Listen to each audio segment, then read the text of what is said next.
What's going on, everybody? How you doing? In today's video, there's a donation request. This is for Rob. This is our second 10,000 Maniacs track on this two-part request. This is the song If You Intend, which is off of the same album as the last one, Our Time in Eden from 1992. So also with Natalie Merchant. This song is solely written by Natalie, and this is what we're gonna hopefully talk about, the difference, or maybe I'll add to whatever, let me listen to the song first, but hopefully add to things I already said in the first video. So we're gonna check it out. If you're new here, please subscribe, check out my videos, all kinds of videos, reaction videos, bass videos, music videos, check it out. If you like the channel, you want to support the channel, you can hit super thanks underneath this video. You can hit me direct in the description. I got PayPal, Cash App, Venmo, Amazon wishlist, mailing address, and I do donation requests just like this one. So if there's something you want me to watch, listen to, talk about, hit me direct, PayPal, Cash App, Venmo in the notes section. Leave a link, leave a description, let me know what you want the video to be on, and I'll make the video. You can also email me at jpanreadsemail@gmail.com. Thank you guys. All right, guys, let's do this. If You Intend. Bam.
Okay, interesting song. Short and sweet, interesting song. I like short songs. I'm not specifically because of doing reactions. I like short songs.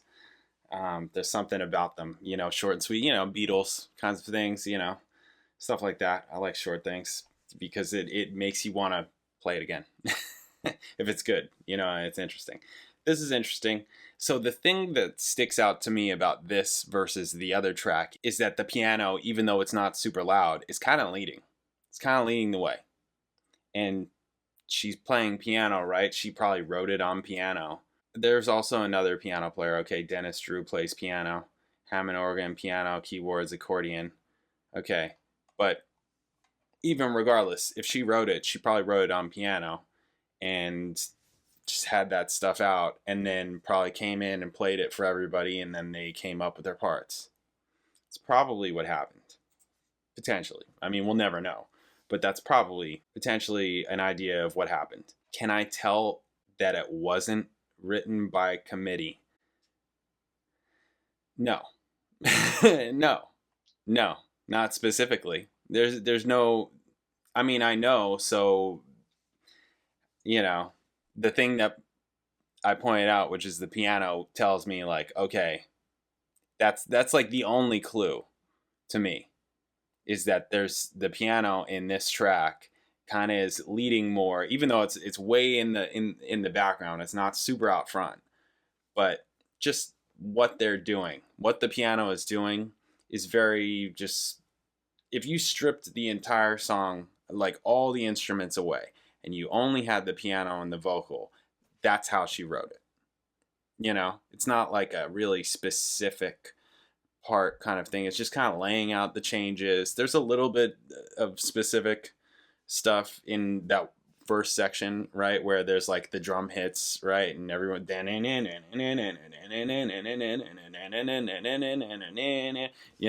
kind of thing.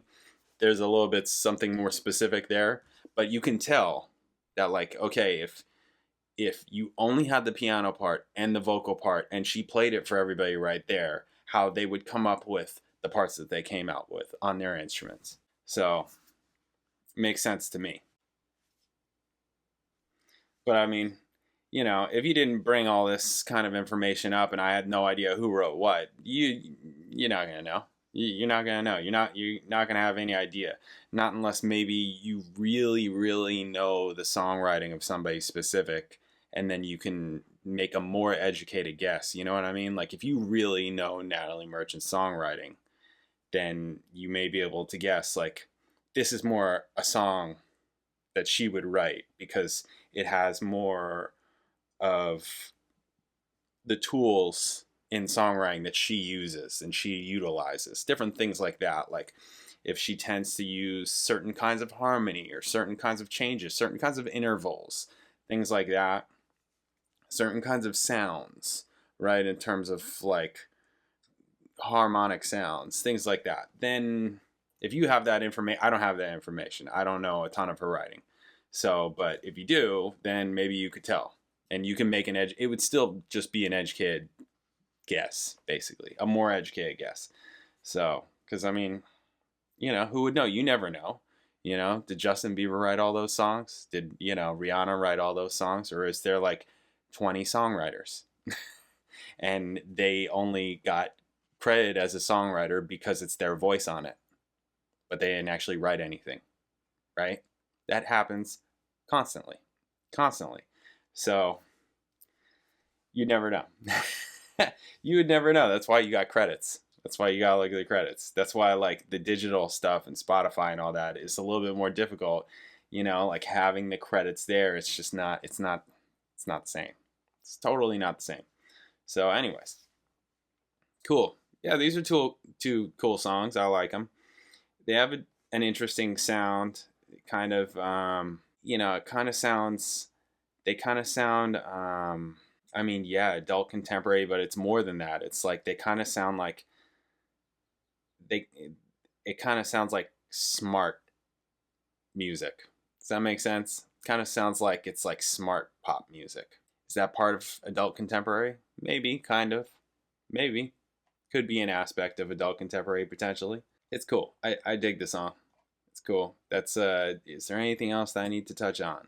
I don't think so. I think that's that. Yeah, I mentioned the writing and the drum charts, things like that. She isn't really telling the drummer what to do, right? Yeah, I mean, she may have an idea, but it may be, I mean, the parts of the songwriting are harmony, melody, lyrics, right? In our world, that's what it is. But then you have things like the Marvin Gotta Give It Up, and what was that Robin Thicke Pharrell, Good Girl, I know you want Blurred Lines. Got to give it up in Blurred Lines. You have that kind of thing where it's like, whoa, whoa, whoa, whoa, whoa, the percussion stuff. Like so much of the rhythm, you know, in this R&B, rhythm and blues music, right? So much of the rhythm is the same. So what's going on with that?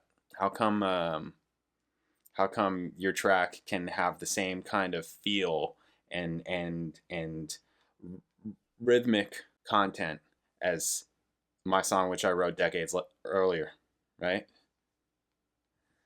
These are all blurred lines that they have to go to court over and win or lose. And, you know, I mean, I don't know who was on the jury or whatever. Is it like a bunch of musicians, or I imagine they had some kind of music scholars or whatever testify or whatever, you know, just all kinds of just insanity. So, yeah, but for us, you know, that's what's copywritten. When you write a song and you send it to, you know, the Library of Congress or whatever to get copywritten, it's the harmony, the melody, and the lyrics. That's it. That's it. That's it. You know, I mean, you can arrange it any other way. That's the thing.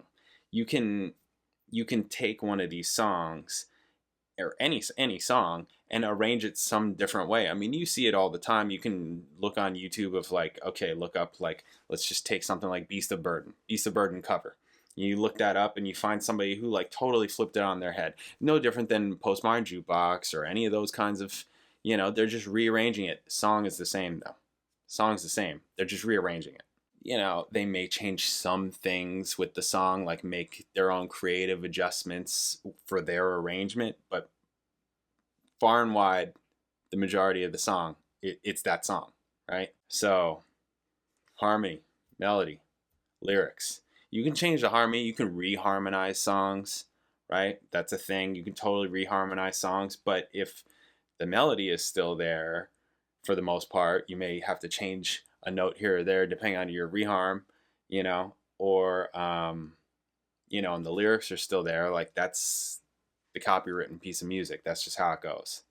So that's that. All right. Hopefully I hit on everything. Thank you guys. I'll catch you in the next video.